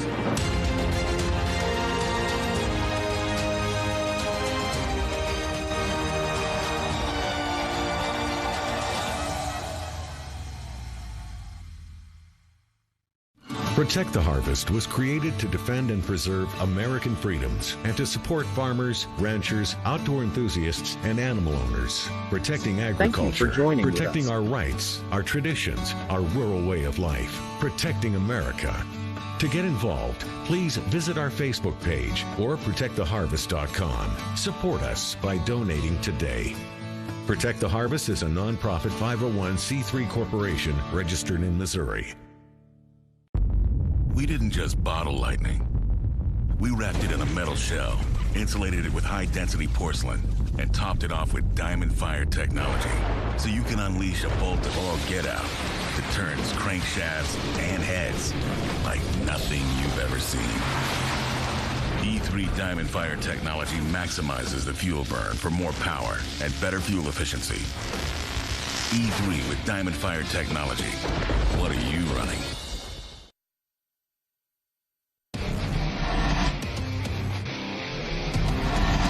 The 50th anniversary season of Pro Motocross is brought to you by Lucas Oil. Keep that engine alive. General Tire. For whatever you do, General Tire delivers. And by Honda, celebrating 50 years of off-road dominance. Here's your GoPro course preview. We had the camera mounted on Pierce Brown of his Trulli Designs Red Bull gas from earlier today. Here he is coming at the end of the whoops. Wide open into that dozer berm. Setting up for this next turn. Looking to take it on up the uphill. Dirt looks so good back there. God, it looks epic, doesn't it? I know you're enjoying your time in the booth. Yeah. You want to be racing the motorcycle Oh, today. absolutely. This is a cool new challenge for me, but man, the track just looks too good. You're leaving a hit, though. You might be able to get a race or two in by the end of the year if this works out. Yeah, if we can get this next 4 or 5 weeks going, I'd like to try. Okay, we'd like to see you out there. That's a GoPro course preview. I know you got a new bike you want to try it, now part of the Muck-Off Club MX Yamaha team. So hopefully we get you out there for the last two. Okay, we're almost ready for our final 250 moto of the day. It was a fantastic battle between Jet and Hunter Lawrence in Moto 1. You also got to wonder what Joe Shimoda could have done with a better start there. He's ended up third. Here's your MX versus ATV track map. You see the main race track there, but what's that stuff over there on the right, J-Mark? Yeah, that's the Martins, Alex, and my practice track. We've got a turn track up there. We've got another track. That's where a lot of worked on my craft. Okay, that is pretty nasty, that track up there. I've seen the videos. Yeah, it's pretty gnarly. So you could probably see it on my Instagram a couple times. And then, as you can see, what a place. A lot of tracks to ride. Yeah, not a bad place to have in your backyard. Yeah, I was pretty lucky, I'd say. Absolutely. Okay, since you know this track so well, you're well prepared for this. This is our KTM Keys to the Moto. What do we need to do?